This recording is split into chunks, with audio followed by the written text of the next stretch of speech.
నా సాక్షి అంటే ఒకటి నా బిడ్డది, రెండు నా తండ్రిది.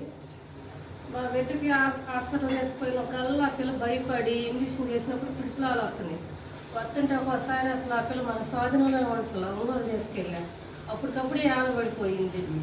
ఏందా ఈ పిల్ల సీతారామ కాడికి తీసుకెళ్ళా అట్నే ఉంటుంది, ఒంగోలు తీసుకుపోయినా అట్నే ఉంటుంది.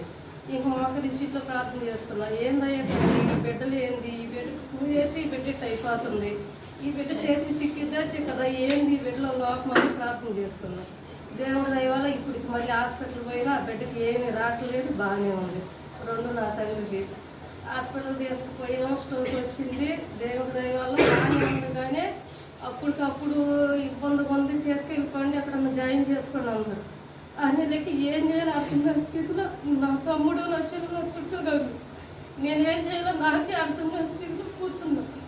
తీసుకొని సరే ఎవరు లేరు పెద్దోళ్ళు, ఇంకా అంతలోకి పార్టీ వచ్చి సరే ఎక్కడ తీసుకెళ్ళడం పదమే అన్నాడు. ఇంకా ఆటోలో ఎక్కినాక నేను మా చెల్లెలు తమ్ముడే ఉంది.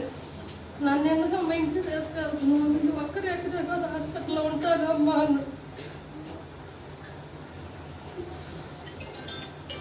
అందరూ ఏంది అన్నట్టు అంటున్నావు అంటే ఎందుకమ్మా వద్దన్నారు కదా అన్నట్టు.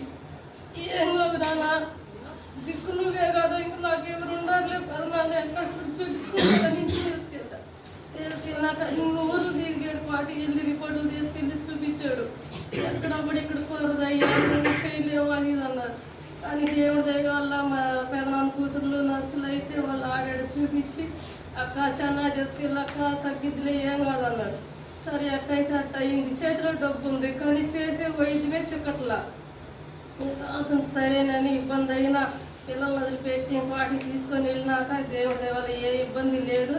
ఒక 5-6 సంవత్సరాల గ్యారెంటీ ఉండిద్ది, అయితే జాగ్రత్తగా ఉండమని చెప్పారు. దేవుడి దయ ఇప్పుడు బాగానే ఉంది. ఇదే నా చిన్న సాక్షి.